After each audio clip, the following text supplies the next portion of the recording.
So hey guys, welcome back to another video of my channel. आज की video में आप सभी का स्वागत है। फाइनली दोस्तों, कुछ दिनों के बाद ही अपनी मार्वल की नई पिक्चर थंडरबोल्ट्स थिएटर्स में लगने वाली है।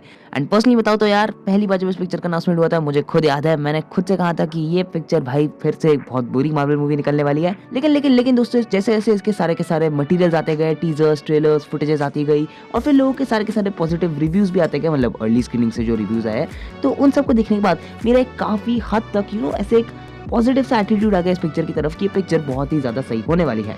अब दोस्तों, रिसेंट न्यूज के अकॉर्डिंगली ये मूवी काफी हद तक इंपॉर्टेंट है अपने एमसीयू के लिए, क्योंकि पिक्चर ना केवल से फेज 5 को एंड करके फेज 6 को स्टार्ट करेगी, बल्कि इस पिक्चर के जो 2 पोस्ट क्रेडिट सीन होने वाले हैं, उसके सेकंड पोस्ट क्रेडिट सीन के अंदर हमें डॉक्टर डूम के साथ एक मस्त कनेक्शन देखने को मिलेगा, जो कि अवेंजर्स डूम्सडे को डायरेक्टली सेटअप करेगा, जो कि दोस्तों इस पिक्चर को काफी हद तक इंपॉर्टेंट बना देता है। अब जो हम लोग मार्वल की कोई मूवी रिलीज होने से पहले करते हैं, नेचुरली हम आज भी वही करने वाले हैं। दोस्तों, आज की इस वीडियो के अंदर मैं आप लोगों को थंडरबोल्ट्स मूवी के ऊपर एक छोटा सा ब्रेकडाउन देने वाला हूं कि आफ्टर ऑल मुझे क्या लगता है कि थंडरबोल्ट्स पिक्चर की जो कहानी होने वाली है वो कैसी होने वाली है, इसके जो कैरेक्टर्स होंगे वो कौन कौन होंगे, प्लस इसमें जो हमें एक नया एमसीयू का कैरेक्टर दिखाया जाने वाला है, जो कि हीरो भी है, विलन भी है, लोगों को परछाई कन्वर्ट कर रहा है, पता नहीं क्या है, उसके बारे में बात करेंगे, यानी कि मैं सेंट्री की बात कर रहा हूँ। और एंड में हम लोग दोस्तों बात करेंगे इसके डॉक्टर डूम के साथ कनेक्शन के बारे में। वैसे डॉक्टर डूम की बात आई गई तो ये भी बता देता हूँ कि मैं ऑलरेडी एक डॉक्टर डूम की ओरिजिन स्टोरी एक्सप्लेन वीडियो पे काम कर रहा हूँ, इसमें हम दोस्तों डिस्कस करेंगे कि कैसे मार्वल सिनेमैटिक यूनिवर्स के अंदर भी ना केवल सिर्फ आपको डॉक्टर डूम की ओरिजिन बताऊंगा कॉमिक से, बल्कि मैं आपको आरडीजे के डॉक्टर डूम को भी एक्सप्लेन करते हुए बताऊंगा कि आफ्टर ऑल वो मार्वल के अंदर फिट कैसे होगा। सो बिना किसी देरी दोस्तों, चलिए शुरू करते हैं आज की इस धमाकेदार वीडियो को इंट्रो के साथ। और हाँ, मुझे इंस्टाग्राम में फॉलो कर लेना, लिंक नीचे डिस्क्रिप्शन में है, वहां मैं डेली टू डेली अपडेट्स देता रहता हूँ।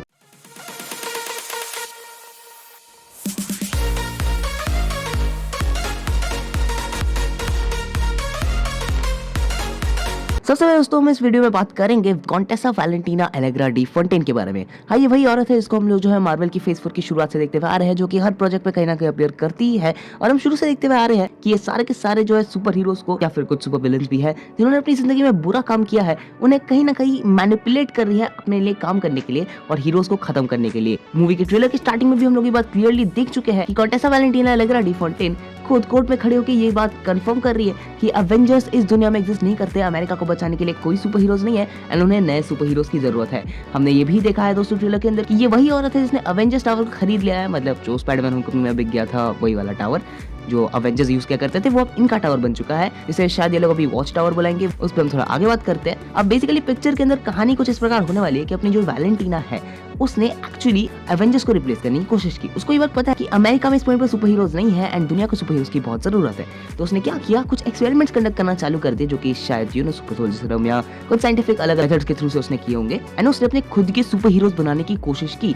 Because Valentina wants her super heroes herself, वो सुपर हीरोज को ओन करना चाहती है ताकि वो सुपर हीरोज उसके लिए काम करे और क्रेडिट इस औरत को मिले। मतलब बेसिकली वो सुपर हीरोज को अपना बनाना चाहती है। उसको पहले से पता था कि यार अवेंजर्स तो वो ओन नहीं कर पाएगी एंड इसी वजह से दोस्तों उसने अपनी खुद की सुपर हीरोज बनाने का फैसला किया।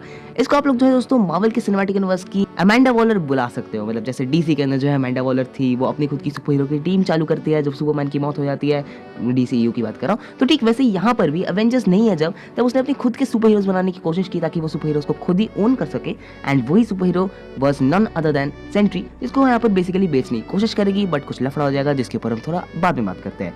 फिलहाल हमारा अगला टॉपिक है हु इज सेंट्री। अब वैसे तो मैंने सेंट्री के ओरिजिन के बारे में पहले भी एक दूसरी वीडियो में बात किया था, लेकिन वो काफी ब्रीफ था, तो इसमें हम लोग थोड़ा और डिटेल्स में जाएंगे। जहाँ दोस्तों सेंट्री कौन है, क्या करता है और कैसे मार्वल के अंदर अपीयर करेगा, एमसीयू में इसका क्या रोल है, उन सब के बारे में हम डिस्कस करेंगे।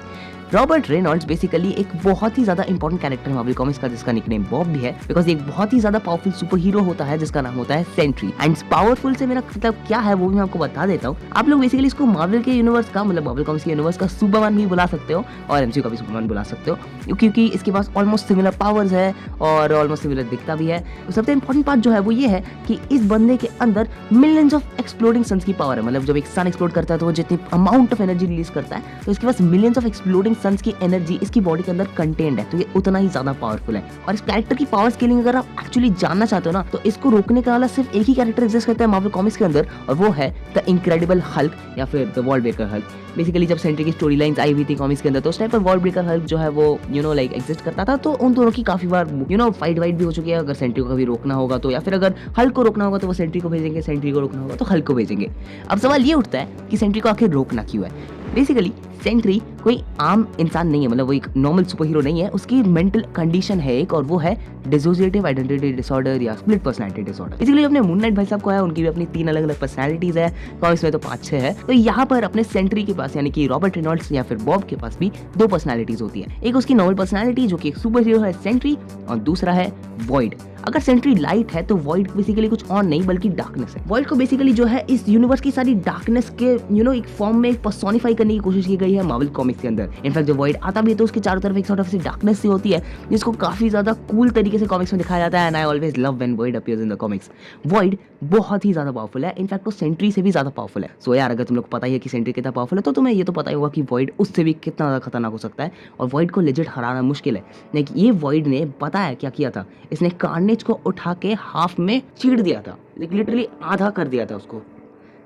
This guy is absolutely crazy. Void के अंदर एक्सट्रीमली डार्कनेस है, और ना तो क्रेजी लेवल का कैरेक्टर ना कि मैं क्या बताऊं। वॉइड कंप्लीटली एक सुपर विलन है, और ये चीज जो है एज अ वीक पॉइंट काम करती है हमारे सेंट्री के लिए, क्योंकि सेंट्री बहुत अच्छा खासा सुपर हीरो होने के बावजूद भी उसके अंदर एक पर्सनैलिटी है जो कि उसकी डार्कनेस वाली पर्सनैलिटी है, जो उसे अच्छा काम करने कभी देती ही नहीं है, बिकॉज वो बार बार उसके ऊपर हावी हो जाती है एंड वो खुद को कंट्रोल नहीं कर पाता है, और फिर एवेंजर्स को भी दिक्कत होती है। अब जब मार्वल कॉमिक्स में सेंट्री की एंट्री हुई थी, सेंट्री की एंट्री अच्छा राइम कर गया, तो उस पॉइंट पर बेसिकली ये हुआ था कि अपने जो सेंट्री भाई साहब है, कॉमिक्स में ऐसा दिखाया गया था कि वो बहुत ही ज्यादा पुराने टाइम से सुपर हीरो थे, लेकिन क्योंकि वो बहुत बार वॉइड बन के जो है दवाई मचाया करता था, इसी वजह से उसने डॉक्टर स्ट्रेंज, उसके मैजिक, फैंटास्टिक फोर और मिस्टर फैंटास्टिक की टेक्नोलॉजी और दूसरे सुपर हीरोज की मदद लेकर अपना वॉच टावर, हाँ बेसिकली अपने सेंट्री के पास एक वॉच टावर था, एक टावर जिसमें वो रहता था और वहां से ऑपरेट किया करता था, जिसकी वजह से मैंने आपको बताया कि एवेंजर्स टावर शायद अभी वॉच टावर बन जाएगा। तो उसी टावर के ऊपर एक सॉर्ट ऑफ डिवाइस ही लगा दी, जिसकी फ्रीक्वेंसीज इस प्रकार काम करती है कि वो लोगों के दिमाग से प्रॉपर्ली बात इरेज कर देगी कि सेंट्री नामक एक सुपर हीरो इससे पहले एग्जिस्ट किया करता था, और जब तक वो डिवाइस रहेगा तब तक सब कुछ एकदम नॉर्मल सा रहेगा।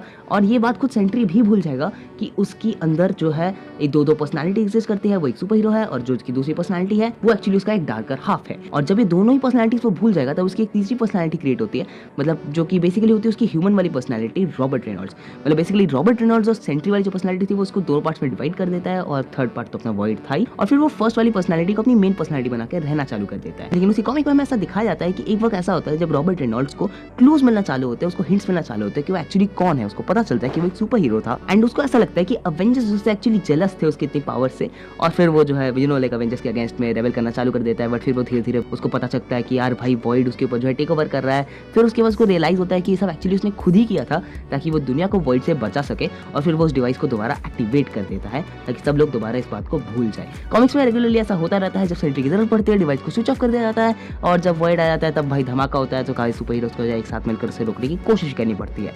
हाँ भाई, काफी सारी एक्सट्रीम चीजें हैं और बहुत ही ज्यादा सॉलिड है ये, मतलब है भाई काफी अच्छा, काफी कूल कैरेक्टर है ये। अब अगर इस फिल्म की बात करें तो मूवी में हमें काफी हद तक ऐसा ही कुछ दिखाया जाने वाला है। अगर आपको ट्रेलर के शॉट्स ध्यान से देखोगे तो उसमें आपको याद होगा कि जब थंडरबोल्ट्स के कैरेक्टर्स जो है मीट करते हैं अपने रॉबर्ट रेनॉल्ड्स या बॉब के कैरेक्टर के साथ, तो उस टाइम पर वो एकदम नॉर्मल तरीके से एक्ट कर रहा है। वही दूसरी तरफ जब वो वॉइड बन जाता है तो वो प्रॉपर्ली डार्कनेस में कन्वर्ट हो जाता है, और ये सब देखकर तो भाई वैलेंटीना खुद भी जो है शॉक्ड होती है। तो सवाल ये उठता है कि स्टोरी लाइन में जो है ये सब फिट कैसे होने वाला है। बेसिकली वैलेंटीना को जो है अपने खुद के सुपर हीरोज चाहिए थे, और वो एक्सपेरिमेंट्स कंडक्ट कर रही थी जिसमें जो है उसने बनाया सेंट्री को, यानी कि अपना खुद का सुपर हीरो।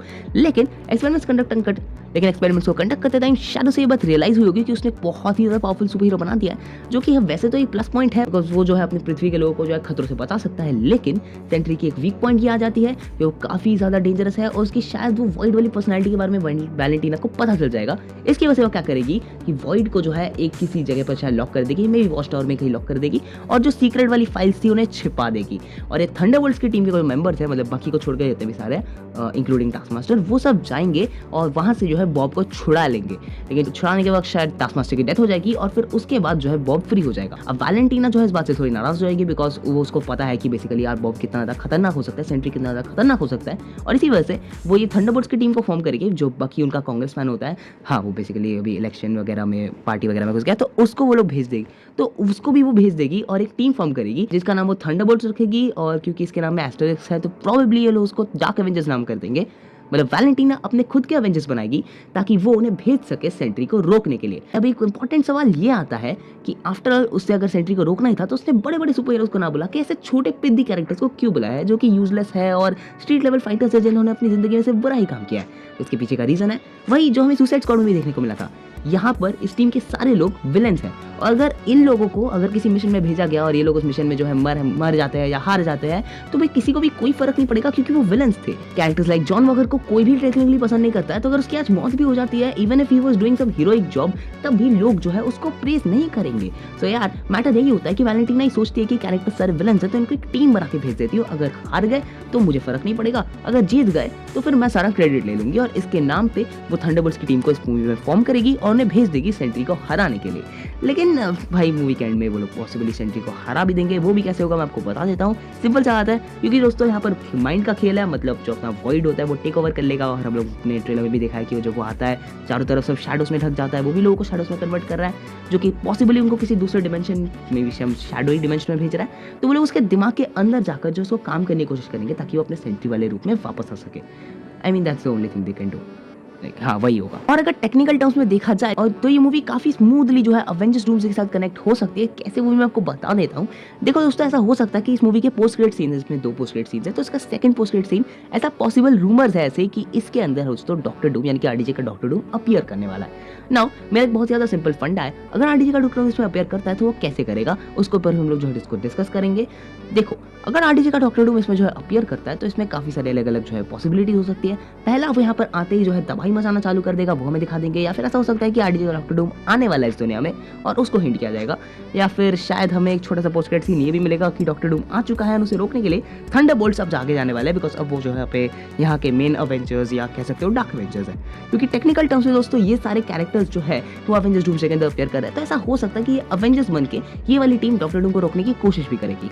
अगर आप लोगों को जो ये बात याद हो तो कुछ समय पहले बेसिकली कुछ कॉन्सेप्ट आर्ट्स लीक हो गए थे अवेंजर्स डूम्सडे से एंड उन कॉन्सेप्ट आर्ट्स के अंदर हमने देखा था कि डॉक्टर डूम के लिए येलेना बेलोवा काम कर रही है। तो मेरा ख्याल से ऐसा हो सकता है कि शायद पहले डॉक्टर डूम इन थंडरबोल्ट्स के ऊपर अटैक करेगा जिसमें पॉसिबली जो है सेंट्री भी शामिल हो जाएगा इस टीम के अंदर एंड फिर उसके बाद वो सब मिलकर जो डॉक्टर डूम को रोकने की कोशिश करेंगे बट डॉक्टर डूम पॉसिबली इनको माइंड मैनिपुलेट करके अपनी साइड में कर लेगा एंड फिर उसके बाद जो है असली वाले एवेंजर्स को सैम विल्सन लेके आएगा एंड वो सब मिलकर जो है इसके अगेंस्ट में काम करेंगे, मतलब अपने डॉक्टर डूम के अगेंस्ट में काम करेंगे। सो या टेक्निकली डॉक्टर डूम अपनी खुद के एवेंजर्स बनाएगा एक तरफ और दूसरी तरफ अपने नए एवेंजर्स आएंगे, लेकिन क्योंकि नए एवेंजर्स के बॉन्ड्स वीक होंगे तो उनको हराना ईजी होगा और इसी वजह से अवेंजर्स डूम्सडे के अंदर पॉसिबली अवेंजर्स हार जाएंगे। और हाँ यहाँ एक्समैन का क्या रोल होने वाला है वो सब भी बहुत ही ज्यादा कंफ्यूजिंग है बट देयर यू गो, ये सब होने वाला है। I am personally very much excited to actually watch a fight यानी कि a battle between doctor Doom and Sentry because वो बहुत ज्यादा क्रेजी होने वाला है। वेल आज की वीडियो को दोस्तों ये रैप अप करते हैं। होप आप लोगों को वीडियो पसंद आई होगी। होप आप लोगों को थंडरबोल्ट से रिलेटेड सारी की सारी मतलब जितनी भी सारी स्टोरी लाइन हो सकती है उसके रिलेटेड सारी चीज़ें क्लियर हो चुकी है। मैंने ट्राई किया कि आप लोगों को ज़्यादा स्पॉयलर्स ना दूँ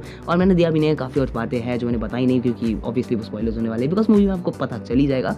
तो यार जाओ जाके मूवी देखो। I am very much excited for this one and देखते हैं भाई क्या होता है। वेल तुम्हारा बताओ बाकी क्या कहना है इसमें, कमेंट से जरूर बताना। मैं मिलता हूँ अगली वीडियो में। Goodbye, see you.